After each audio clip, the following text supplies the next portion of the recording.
This week at the zoo, the S&P 500 rose 1.5% on hope of a new stimulus deal, even as US President Donald Trump was diagnosed with COVID-19.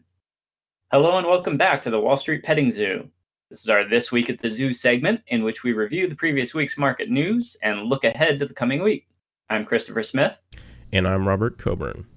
And in our last episode, we mentioned that the Democrats had floated a new stimulus proposal and that the outcome of negotiations between Republicans and Democrats in Congress was likely to drive the market this week. The market opened higher on Monday in an expression of optimism about the negotiations, and then it held steady the rest of the week on a mix of positive and negative news. On Wednesday, Senate Majority Leader Mitch McConnell said the two parties were still very far apart, and House Speaker Nancy Pelosi advanced the Democratic proposal to a vote without Republican support, which seemed to signal that negotiations had failed. But Treasury Secretary Steve Mnuchin said he was hopeful that a deal could be struck, and later the same day he announced that he had in fact reached a deal with Speaker Pelosi on another round of stimulus checks.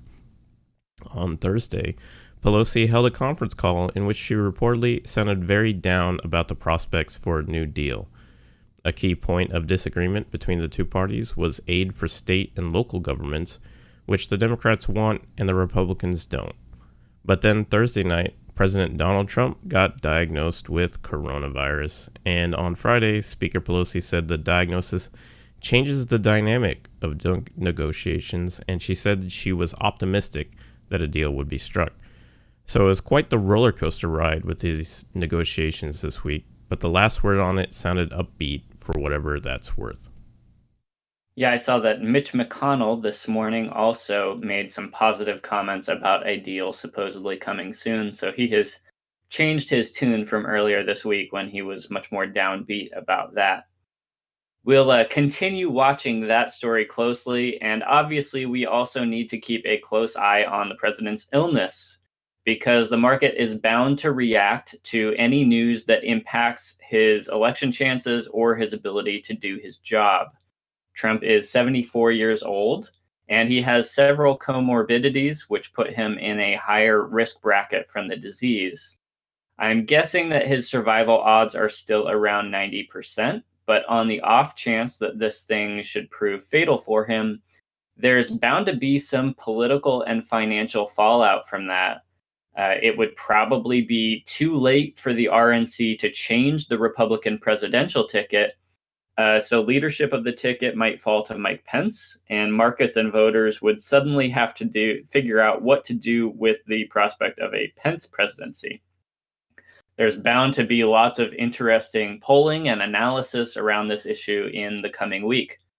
Plus, COVID-19 hospitalizations are rising nationwide this week for the first time since July. And between that and Trump's diagnosis, people are bound to stay home and spend less money at restaurants and businesses.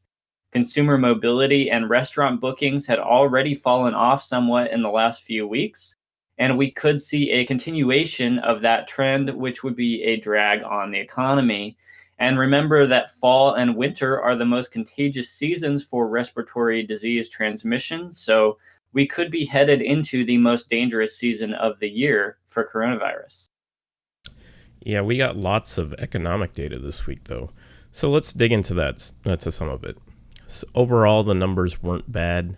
In backward-looking data, we got an upward revision of the second quarter GDP and personal consumption numbers.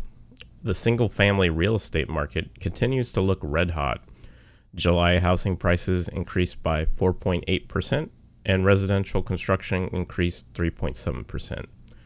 Pending home sales for August soared to a new record high, but the rest of the economy slowed down in August, with consumer spending up just 1%, the slowest growth rate since the beginning of the pandemic.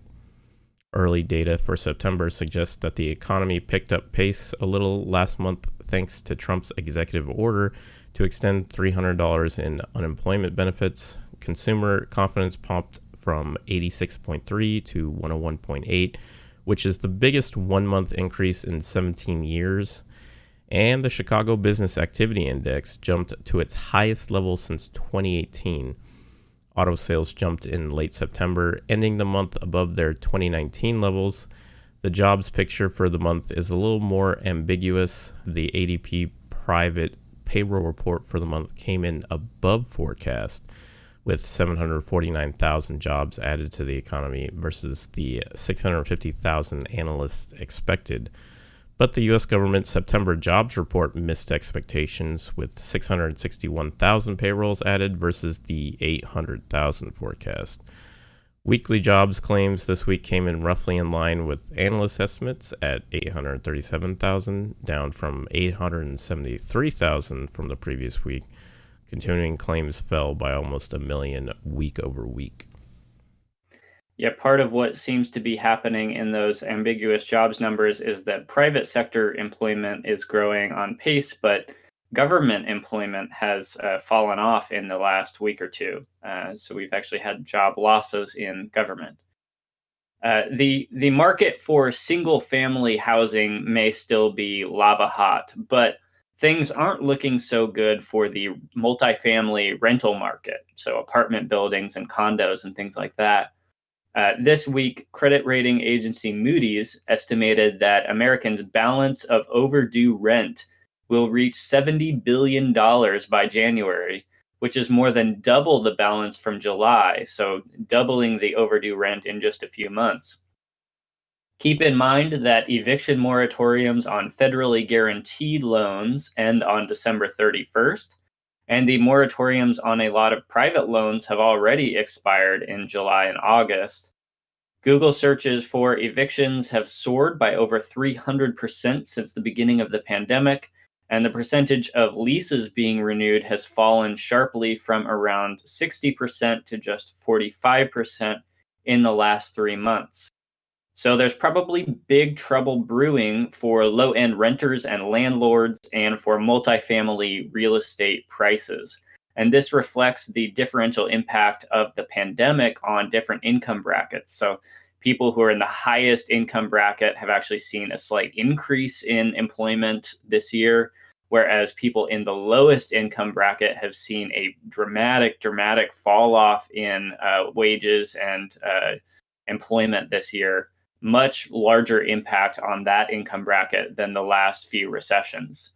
So we've got to keep an eye on the low end affordable housing. I think that industry is going to get hit really hard, even as this single family housing market goes on an absolute tear. And commercial real estate is in even bigger trouble than that multifamily residential segment. According to Bloomberg, 193 companies have filed $50 million plus bankruptcies year to date, the most since 2009. So we're looking at pretty close now to financial crisis levels in bankruptcy data. And in New York City alone, bankruptcies are up 40% year over year. So lots of turmoil in that commercial space, the retail space, and commercial real estate. Ouch. Finally, let's talk about the Purchasing Managers Index, or PMI reports. These are indexes that try to get a read on future business prospects by surveying the company employees whose job it is to stock inventory for the coming month. There are two different PMI reports, one put out by Markit and one put out by ISM. The Markit PMI release this week showed that the manufacturing recovery remains on track, with the strongest output growth since early 2019. The ISM report was a little less bullish, with a reading that came in below both analyst estimates and the previous month, although it still showed continued economic growth. The ISM report breaks things down by industry. Food, beverages, and tobacco were the strongest industry. Furniture, fabricated metals, and chemicals are also looking pretty good. But let's talk stocks we watched this week. What were you watching, Chris? Well, last week I was keeping an eye on the whole market because I figured that if Democrats and Republicans reached a stimulus deal, pretty much everything would go up. And if they failed to reach a deal, then pretty much everything would go down. So the S&P 500 and NASDAQ both started the week up about 1 to 1.5% on hope of a deal. And since we didn't get a clear yes or no answer on whether a deal is coming, they both ended the week at about the same level. They stayed pretty steady for the week. So we've got to continue watching stimulus news to see where the whole market goes from here. But as I said, the latest word from both Nancy Pelosi and Mitch McConnell is that they seem to be making progress toward a deal. And so it's quite possible that we could see a deal emerge in the next week, and we could see a fairly large rally in these major indexes. Last week, I was watching Carnival, and they announced in a press release on Thursday that they will be suspending all cruises scheduled for 2020, except for 2 ports in Florida. And although the ports in Florida still have departures scheduled, there's no certainty that they will set sail. This is after the CDC announced on their website that an extension for the no sail order for the cruise industry was extended through the end of October. On top of Carnival, I was also watching AutoZone, which fell slightly following the rest of the market Friday morning, but it still ended the week higher than the start.